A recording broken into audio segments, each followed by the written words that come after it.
Very good morning to class 9th students. Thank you to all.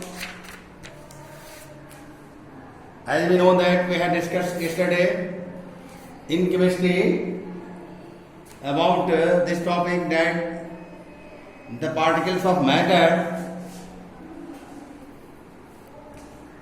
attract each other. तो हम जानते हैं कि यह बात सही है कि सबस्टांसेस जो है, सबस्टांसेस मतलब मैटर के पार्टिकल जो होते हैं वो एक दूसरे को अट्रैक्ट करते हैं क्योंकि उनके बीच में इंटरमोलिकुलर फोर्सेज होते हैं.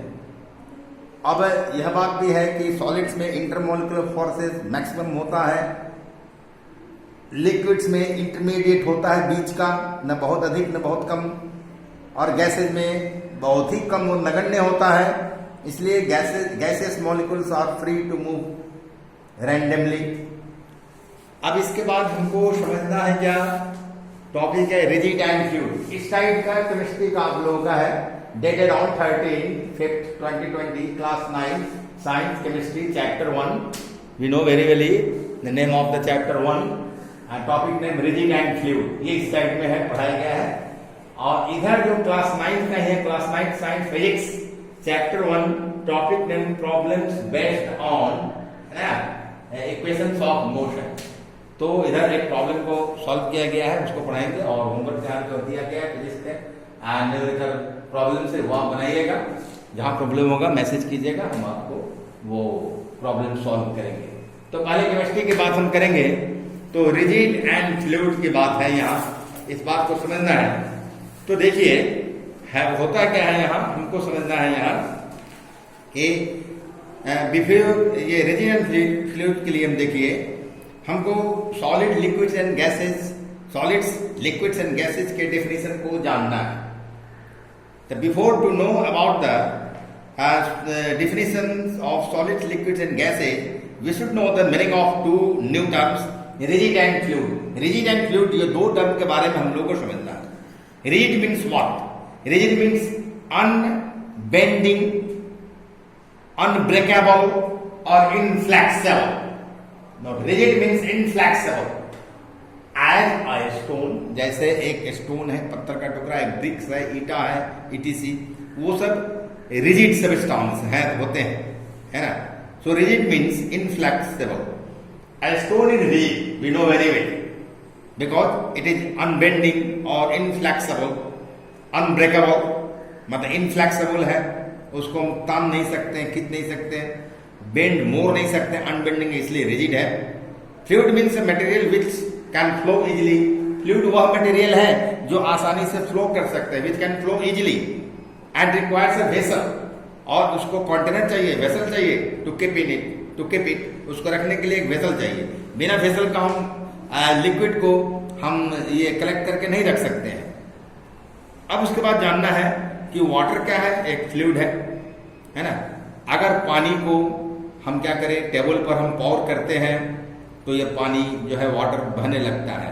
तो water flows over the surface of table if we pour water on the top of a table, है ना. Then so moreover water requires a vessel to keep it.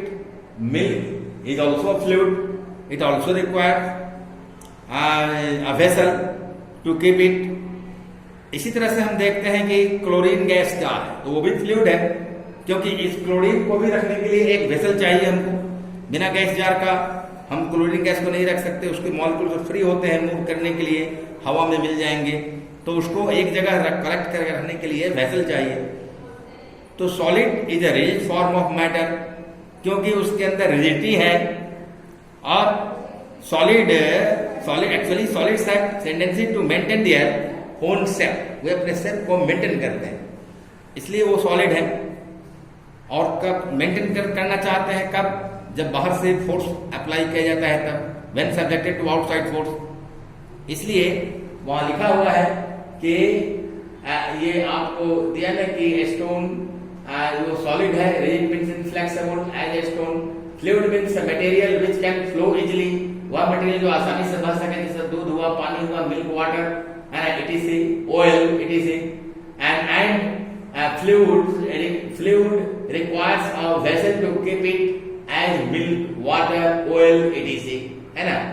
A solid is a rigid form of matter, ये matter का rigid form होता है, एकदम ठोस form होता है, अनबेंडिंग होता है, या फिर ये क्या कहते हैं, इनफ्लेक्सिबल होता है। A liquid is a fluid form of matter, liquid जो है फ्लूइड फॉर्म होता है मैटर का, which occupies the lower part of the container in which it is kept, जिसमें रखा जाता है, जिस कंटेनर में ये लिक्विड है, इसमें वाटर है, देखिए इसमें वाटर है, इसको इसमें डाला गया है, खोलकर इसमें डाला गया है। तो इसको जब हम खोल के डालेंगे इसमें, है ना, वाटर को डालेंगे इसमें, तो वाटर ऊपर से नहीं भरेगा, नीचे से ही भरना शुरू होगा, है ना। इसीलिए कहा कि liquid is a fluid form of matter which occupies the lower part of the container in which it is kept. इसमें रखा गया है, इस बोतल के अंदर वाटर को रखा गया है, तो कंटेनर के लोअर पार्ट को ही ऑक्युपाई किया है पहले। जैसे जैसे वाटर इसमें डाला जाएगा वैसे वैसे इसका, है ना, लेवल बढ़ता जाएगा, और जब ये भर जाएगा पूर्णतः तो पूरे बॉटल को के इंटरनल ये वॉल्यूम को ऑक्युपाई कर लेगा। तो यह बात समझ में आ गई बात हम लोगों को। उसी तरह से फिर आगे गैस की बात है कि a gas is a fluid form of matter which fills the whole container in which it is kept, जिसमें रखा जाता है उसको whole container को ही वो भर देता है। So liquid and gases are known as fluids. Liquid plus gases, liquids और gases को fluid कहा जाता है क्योंकि वो बहते हैं, क्योंकि इजिली फ्लो करते हैं, फ्लोइंग इजिली, आसानी से बहने की यह जो फेनोमेनन है इसको फ्लूइडिटी कहते हैं। फ्लूइडिटी, फ्लूइडिटी, है ना, ड्यू टू फ्लूइडिटी, फ्लूइडिटी के कारण ही liquid and gases changes their shape, liquid और गैस अपना शेप जो है चेंज कर लेते हैं when subjected to outside force, जब बाहर से फोर्स लगाया जाता है तब। अब देखिए ये सॉलिड है, ये लिक्विड है, बह रहा है, बहने वाला है, ये गैस है, इसका जो मॉलिक्यूल्स है, पार्टिकल फ्री है मूव करने के लिए रैंडमली। तो इस तरह से रिजिड और फ्लूइड के बारे में समझे। Solid substances are rigid substances, liquids and gases substances are fluid substances. तो यह बात समझ में हमको आ गई। तो हमने फ्लूइडिटी के बारे में समझा और फ्लूइड सब्सटेंसेस के बारे में समझा और सॉलिड यानी रिजिड सब्सटेंसेस के बारे में समझा, है ना। तो यही कारण है गैसेस के बारे में जाने कि यही कारण है, this is why gases are usually kept in air tight gas cylinder. Air tight gas cylinder में गैसेज को रखा जाता है, जैसे कुकिंग गैस है, एलपीजी गैस को एयर टाइट मेटल सिलेंडर में रखा जाता है। लेकिन इसको हम ऐसे ही लिक्विड है तो इसको एयर टाइट नहीं भी ऐसे खोल के भी रख सकते हैं, ये पड़ा रहेगा, ये उड़े, ये जो है तुरंत नहीं उड़ेगा ये। लेकिन गैस को तो बिल्कुल एयर टाइट कंटेनर में गैसेज को रखे जाते हैं। तो इस तरह से from this discussion we conclude that both liquids and gases are known as fluid. Liquid and gases both are fluids. यहां ध्यान देने की बात है कि characteristics of liquid and gases of flowing easily is known as fluidity. वही बताया कि flowing easily is called fluidity, और we can say that the characteristics of liquids and gases of flowing easily is called fluidity. Due to fluidity, liquid and gases change their shape readily, आसानी से liquid और gases अपना shape change कर देते हैं fluidity के कारण। जब बाहर से फोर्स को सब्जेक्ट किया जाता है तो we will now in next day we will discuss about the classification of matter, है ना, as solids, liquids and gases in detail.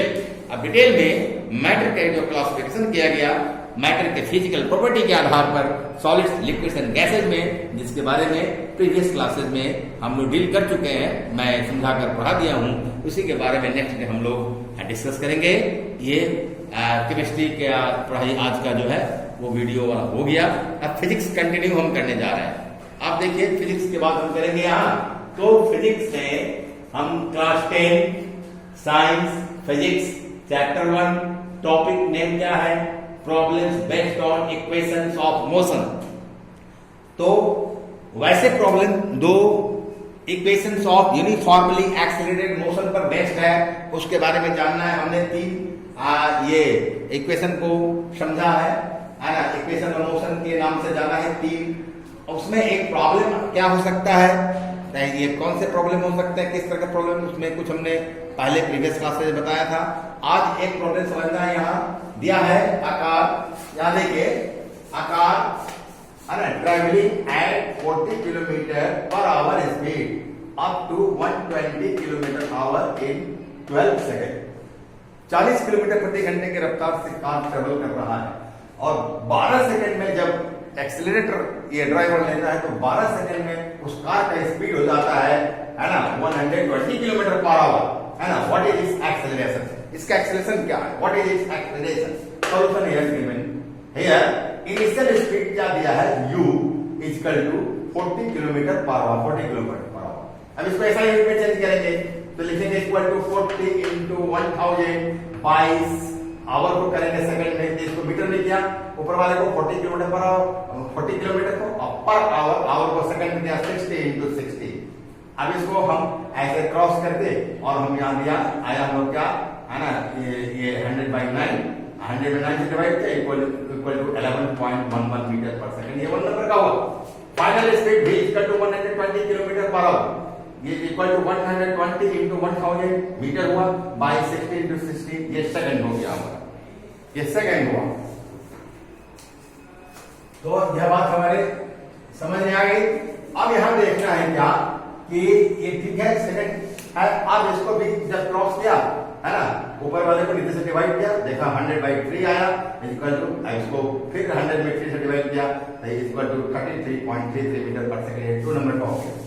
Acceleration a is equal to what, है ना, is to be calculated, यह calculate करना, and time t equal to 12 second given here.